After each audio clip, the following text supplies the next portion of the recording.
Oi, pessoal! Hoje a gente vai mergulhar de cabeça num livro antigo que, olha, tem umas respostas surpreendentemente atuais para uma das maiores angústias que existem, aquela sensação de que nada faz sentido. Vamos explorar a sabedoria de Eclesiastes para tentar descobrir como encontrar significado, mesmo quando a vida parece vazia. Sabe essa sensação? De correr, correr, se esforçar e no fim do dia parecer que não saiu do lugar? Essa crise que parece tão moderna, na verdade, é bem antiga. E é exatamente esse o ponto de partida da nossa conversa. Uma crise que o autor de Eclesiastes, um sábio conhecido como Kohelet, ou o pregador, sentiu tão forte que decidiu investigar a fundo.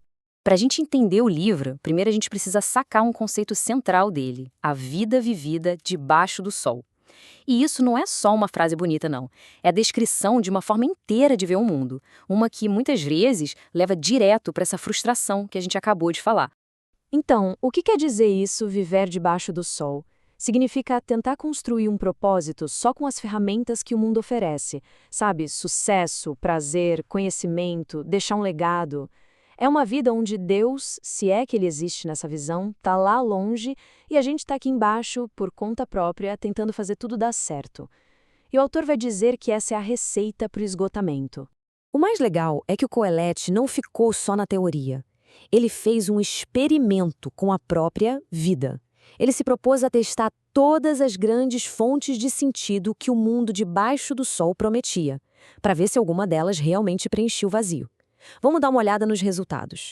Primeiro, ele foi atrás do conhecimento. Ele se tornou o cara mais sábio da sua época, estudou de tudo um pouco. E a conclusão? Bom, quanto mais ele aprendia sobre o mundo, mais ele percebia as falhas, as injustiças e principalmente que todo mundo morre no final. A sabedoria, por si só, não trouxe alegria, trouxe mais angústia. Ok, então ele tentou o caminho oposto, o prazer. Se jogou em tudo que o coração pedia. Festas, luxo, projetos enormes. Ele não se negou absolutamente nada. E olha, até teve uma diversão ali, momentânea. Mas no fim, ele olhou para tudo aquilo e disse que era vaidade. Era como correr atrás do vento. Não tinha nada ali que durasse. Por último, ele focou em construir algo grandioso, um legado. Juntou riquezas, fez obras incríveis, pensando que aquilo ia permanecer. Mas aí, a realidade da morte bateu de novo. Ele ia ter que deixar tudo para outra pessoa, que talvez fosse um tolo e estragasse tudo. O legado dele, no fim, não estava no controle dele. O fascinante é que, depois de tentar de tudo, tudo que a nossa cultura hoje ainda valoriza como inteligência, diversão, sucesso, a conclusão foi a mesma: um beco sem saída. Tudo que é debaixo do sol, sozinho, leva para essa mesma sensação de vazio. E isso deixa a gente com uma pergunta bem incômoda. Então é isso? A gente está condenado a viver correndo atrás do vento? A resposta dele é não. E é aqui que a análise dá uma virada genial. A solução do Coelete não é encontrar uma coisa nova para fazer, é adotar uma perspectiva nova sobre tudo que a gente já faz. A questão é mudar o jeito de enxergar o mundo.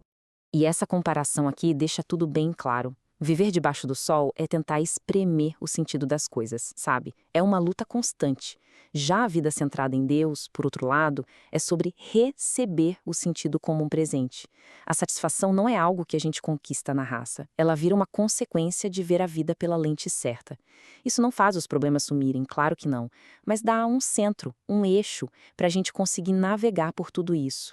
Essa frase é quase um refrão no livro. E não é um chamado para desistir de tudo, não.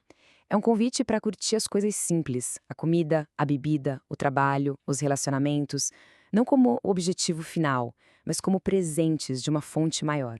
A alegria está em reconhecer quem dá o presente e não só no presente em si. Tá, tudo isso soa muito bem quando o dia tá bonito, né? Mas e quando a vida desmorona? Como é que essa perspectiva funciona na prática? É aqui que a sabedoria do Coelef se torna super prática. Ele não dá frase de efeito vazia, ele oferece um plano de ação, um guia para a gente atravessar as tempestades. Primeiro de tudo, ele é realista. Ele sabe que a vida é cheia de frustração. Todo mundo passa por injustiça, se sente só, tem momentos em que o trabalho parece inútil. O livro não tem uma fórmula mágica para acabar com esses problemas.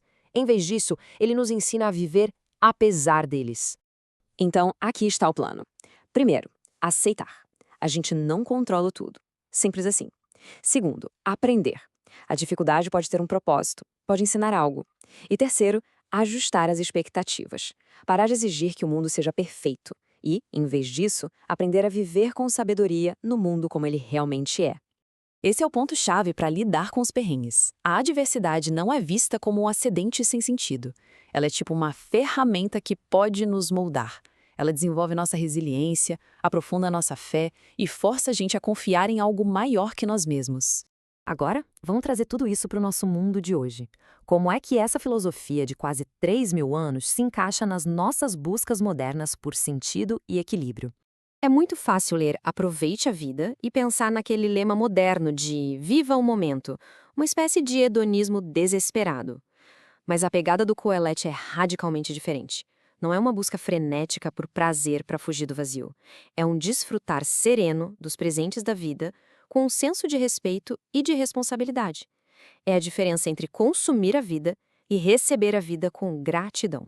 Isso leva a gente para a verdadeira definição de equilíbrio. Muitas filosofias de bem-estar hoje focam em eliminar o estresse, em evitar problemas. O Kohelet sugere algo muito mais forte.